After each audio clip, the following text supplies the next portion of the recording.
हाँ जी, नमस्कार, आदाब, सत श्री अकाल। एनएलएम के पार्ट 2 में आपका स्वागत है। हमने पिछले पार्ट तक मोमेंटम पढ़ लिया था, न्यूटन के फर्स्ट लॉ ऑफ मोशन पढ़ लिया था, मतलब फर्स्ट लॉ ऑफ मोशन कह रहा हूँ, फर्स्ट न्यूटन का फर्स्ट लॉ पढ़ लिया था, लॉ ऑफ इनर्शिया। साथ ही साथ में क्या कहते हैं उसके कुछ सवाल कर लिए थे, दो तीन जो भी एग्जाम्पल कर लिए थे। आज इस पार्ट में हम पढ़ेंगे सेकेंड लॉ ऑफ मोशन क्या कहता है न्यूटन का।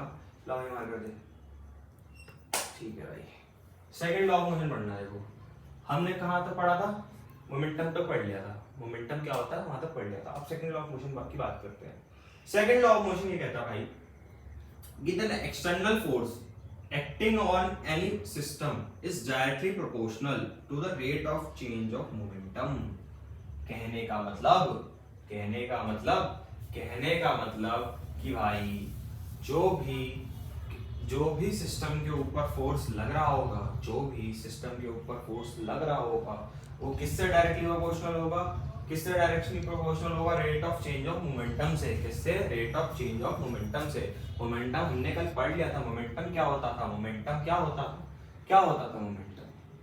किसी भी बॉडी के अंदर कितनी मात्रा में मोशन है, quantity of motion contained in a body is called momentum. अब तुम लोगों को अगर मैं किसी बच्चे से पूछूं सेकंड लॉ ऑफ मोशन क्या होता है, सबसे पहले उसके मुंह से पता क्या निकलेगा? F equal to M. क्या? तो वही तो होता है फॉर्मूला। तो mathematically F equal to M is second law of motion. Statement क्या है? ये है, ठीक है। ये फालतू के दो चार चीजें लिखी हुई, लास्ट का रिजल्ट याद करने की चीज होती है। देखो बस F इक्वल टू एम। ये डेरिवेशन तुम्हें तब याद करना होता है जब तुम्हें अपने स्कूल में जाके से छापना हो, जो कि तुम्हें नहीं करना है मेरे ख्याल से। करना है क्या? छापना तो रटो, तो मेरा वाला मत रटो, फिर स्कूल वाला रटो तो ज्यादा बढ़िया है। ना टीचर बोलेगा ये कहाँ से छाप के आए हो भाई। द मोमेंट देखो, तो हमें फॉर्मूला तो पता चल गया क्या होता है, F इक्वल टू एम। ठीक, F इक्वल टू एम। तीन सवाल है, सिर्फ मात्र तीन सवाल। अगर ये तीन सवाल तुमने कर लिए तो तुम्हें थोड़ा बहुत आगे बढ़, ठीक है। पहला सवाल था मोमेंटम P। मतलब ये तो मैंने डैश डैश करके लिखता हूँ, मेरी आदत बड़ी गंदी है। मैं आपसे बता रहा हूँ तुम्हें दिया क्या है। तुम्हें दिया है मोमेंटम और तुम्हें बताना t इक्वल टू 3 सेकेंड पर, t इक्वल टू 3 सेकेंड पे क्या होगा। मतलब t इक्वल टू 3 सेकेंड पर क्या होगा, क्या कहता है तुम्हारा फोर्स, मतलब जो भी फोर्स निकाला था क्या होगा। कैसे निकालोगे तुम t इक्वल टू 3 सेकेंड पे कैसे निकालोगे? अरे भाई ये तुम्हें दे तो रखा है, इसका डिफरेंशिएशन कर दो। क्या कर दो? dp बाई dt तो होता है फोर्स। क्या होता है? dp by dt। dp तुमको पता है, dp बाई dt कैसे करते हैं? dp बाई dt दे रखा तुमको, क्या दे रखा है? 2 प्लस 3t का स्क्वायर कर दो, ये जीरो हो जाएगा। क्या हो जाएगा? ये हो जाएगा जीरो, हो जाएगा जीरो। ये इधर आगे को आएगा, ये हो जाएगा तुम्हारा कितना 60 हो जाएगा। तो तुम्हारे पास जो आ जाएगा, मतलब फोर्स आ जाएगा, एफ फोर्स आ जाएगा, वो क्या आएगा 60 के बराबर। और टाइम की वैल्यू तुम्हें दे रखी है 3 सेकंड, तो इसको ऊपर रख दो।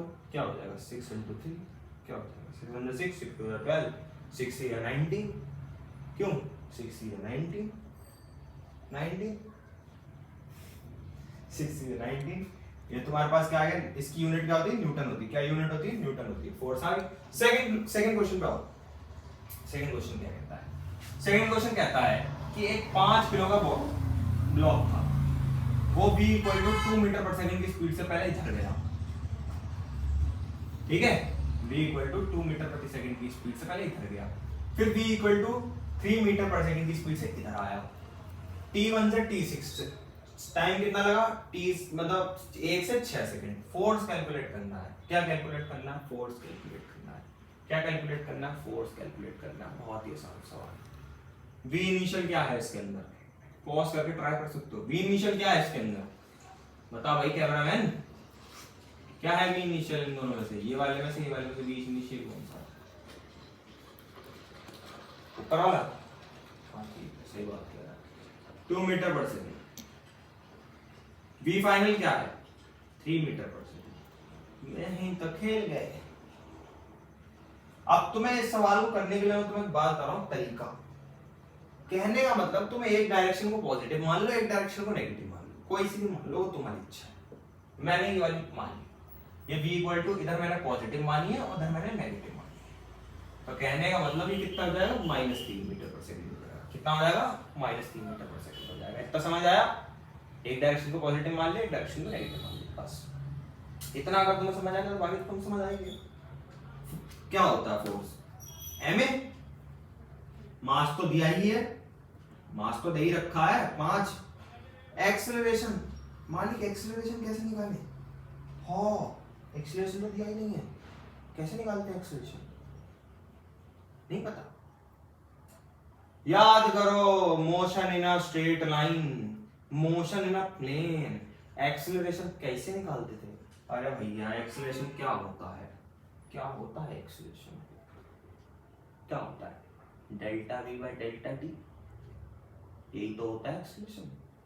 क्या होता है? Delta v by delta t, change in velocity upon change in time. Change in velocity क्या है? 2 मीटर से -3 मीटर।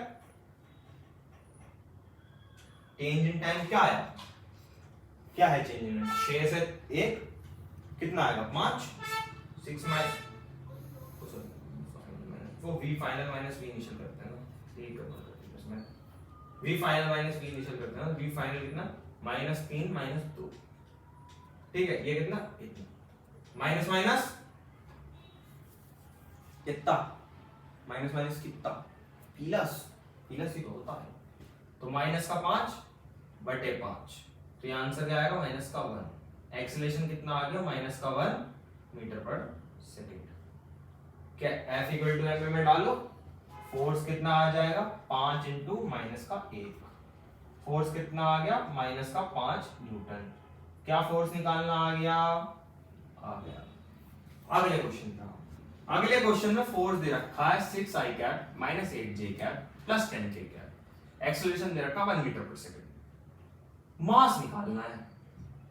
कैसे निकालेंगे मास? कैसे निकालेंगे बालक? कैसे निकालेंगे? अब पहले तुम्हें फोर्स ही निकालना पड़ेगा। फोर्स निकालने के लिए रिजल्टेंट निकालना पड़ेगा। कैसे निकालेंगे रिजल्टेंट? रिजल्टेंट निकालने की निंजा टेक्निक क्या थी? क्या थी? क्या थी? 6 का स्क्वायर प्लस -8 का स्क्वायर। कोई फायदा नहीं है माइनस लिख के, स्क्वायर करके तो पॉजिटिव हो जाएगा, प्लस 10 का स्क्वायर का अंडर रूट। यही होता है 36 प्लस 64 प्लस 100, यही होगा। तो ये आएगा 200 अंडर रूट। और इसको अगर तुम आगे फर्दर सॉल्व करोगे तुम्हारे पास आ जाएगा 10√2। क्या आ जाएगा? 10√2। हाँ क्योंकि यार ये मत पूछना कैसे आया 10√2। अरे भाई √2 का स्क्वायर क्या होता है? 2। 10 का स्क्वायर क्या होता है? 100। मल्टीप्लाई करके क्या आएगा? 200। खत्म कहानी 10√2। अब क्या निकालना था? F पता चल गया 10√2। क्या निकालना है? मास। F कितना? F इक्वल टू m लगाओ। F कितना दे रखा है? 10√2 आ चुका है। मास हमको मालूम है। क्या मास मालूम? मास ही तो निकालना है। एक्सेलरेशन 1 मीटर पर सेकंड, इधर लेके चले जाओ तो मास कितना आ जाएगा? इतना आ जाएगा। क्या इतना मास आ जाएगा? आ गया। तो बहुत बढ़िया। इसी के साथ हमने सेकंड लॉ भी पढ़ लिया है। अब मेरी मुलाकात होगी आपसे थर्ड लॉ के साथ। फिर मैं आपको थर्ड लॉ ऑफ मोशन पढ़ाऊंगा। जब आप थर्ड लॉ ऑफ मोशन पढ़ लेंगे तो उसके बाद फिर हम आगे पुलिस सिस्टम, क्या कहते हैं, इंक्लाइंड पुलिस सिस्टम, मतलब इंक्लाइंड प्लेन पे वेट कैसे कैलकुलेट करते हैं वगैरह वगैरह, फोर्स कैसे कैलकुलेट करते हैं वगैरह वगैरह सीखेंगे। कंपोनेंट्स करना पड़ता है इस सब चीज़ों में, जिसके लिए आपको वेक्टर की थोड़ी बहुत नॉलेज आनी चाहिए। इसलिए मैं कह रहा हूँ पहले थोड़ा सा वेक्टर पढ़ लें, ज़रूरत है आपको।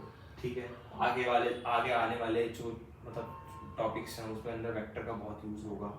ठीक है, तो मिलते हैं आपके साथ। अरे कितना भी मुश्किल हो मैं तो समझा ही दूंगा कैसे ना कैसे करके। मुझ पर भरोसा रखो, बस अंधा भरोसा रखो, अंधा भरोसा भाई। इतना भी भरोसा मत रखना, मैं कभी कभी गलत भी पढ़ा के चला जाता हूँ। मेरी आदत बहुत गंदी है, मुझे तो बड़ा मजा आता है। ध्यान रखना। Bye bye.